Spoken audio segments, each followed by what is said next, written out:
Hello प्यारे बच्चों।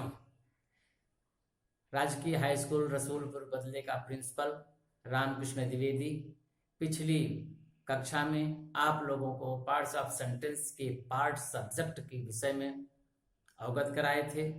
आज मैं आप लोगों को पार्ट्स ऑफ सेंटेंस का दूसरा पार्ट प्रेडिकेट के विषय में बताने जा रहा हूं। आइए उसका अध्ययन करें। प्यारे बच्चों, आज GHS रसूलपुर बदले कौशाम्बी की ओर से RK द्विवेदी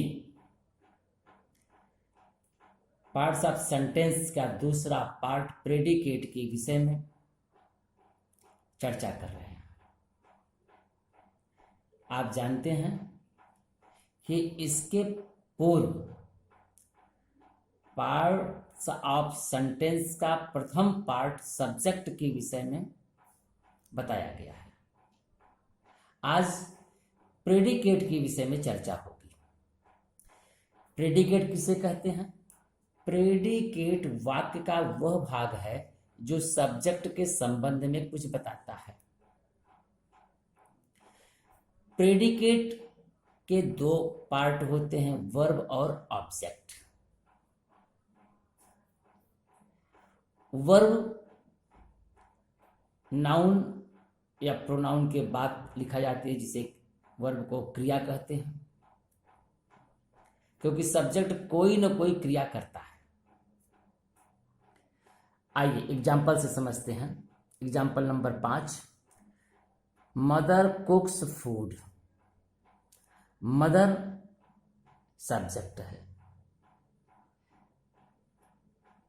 कुक्स फूड ये प्रेडिकेट है। इस प्रेडिकेट के पार्ट क्या क्या हैं ये देखते हैं। तो प्रेडिकेट के पार्ट वर्ब और ऑब्जेक्ट हैं। वर्ब कुक्स है और ऑब्जेक्ट फूड है।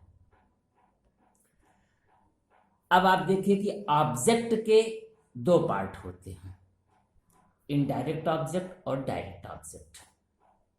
इनडायरेक्ट ऑब्जेक्ट को सजीव कहते हैं।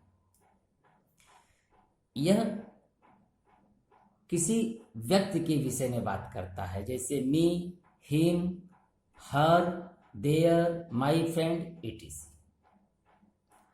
डायरेक्ट ऑब्जेक्ट निर्जीव होता है, कोई वस्तु होती है, जैसे ए बुक, ए लेटर या ग्रामर।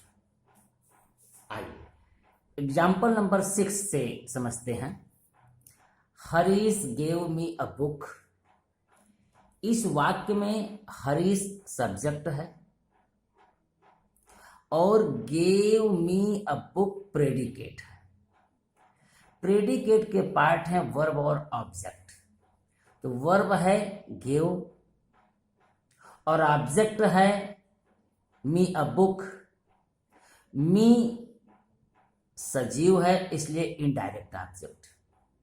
ए बुक निर्जीव है इसलिए डायरेक्ट ऑब्जेक्ट है। अब आप ऑब्जेक्ट के अंतर्गत जिरंड और इन्फिनेटिव का अध्ययन करेंगे। जिरंड वर्ब में आईएनजी लगने से बनता है। इन्फिनेटिव टू प्लस वर्ब के रूप में होता है। एग्जाम्पल से समझिए। My father loves reading newspaper. इस वाक्य में माई फादर सब्जेक्ट है, लव्स रीडिंग न्यूज़पेपर प्रेडिकेट है।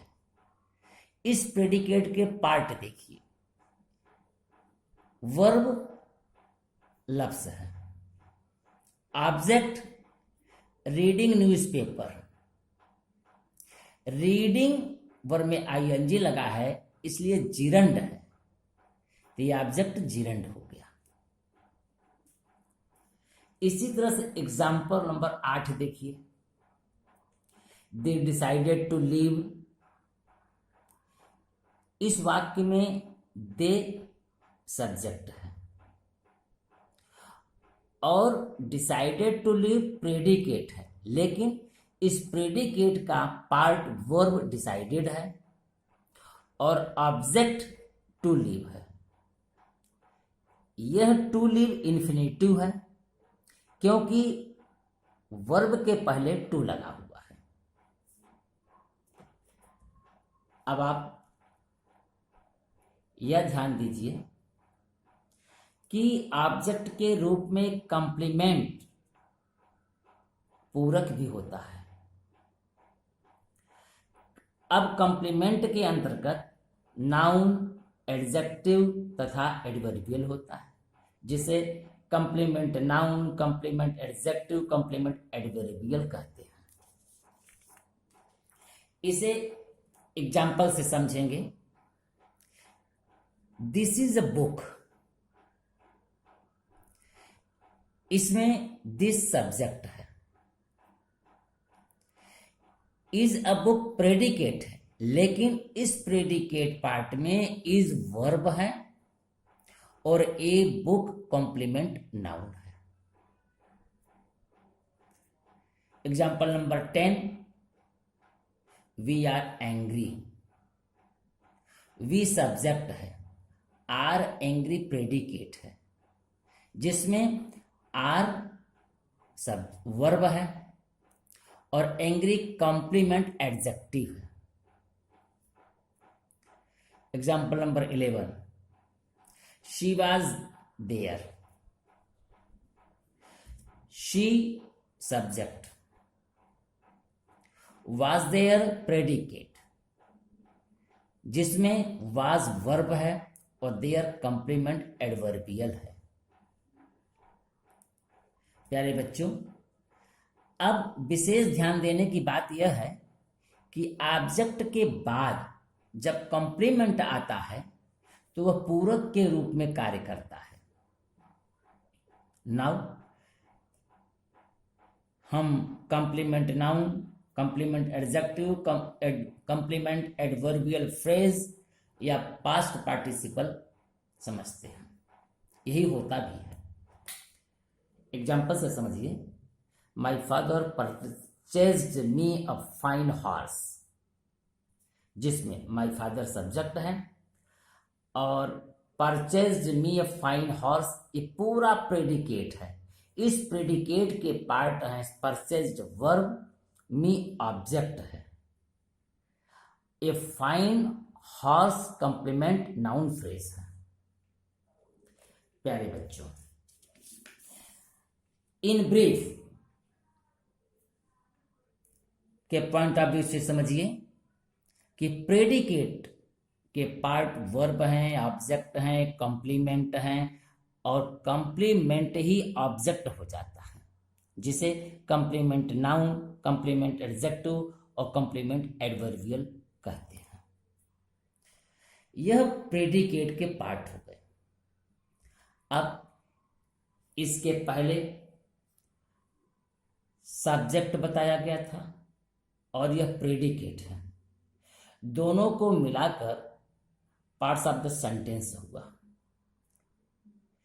इन दोनों में से एक कंप्लीट करने के लिए या फिल इन द ब्लैंक्स के रूप में बोर्ड के एग्जामिनेशन में आता है, जो अति महत्वपूर्ण है।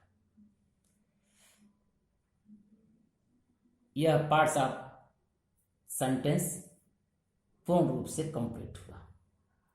That's all.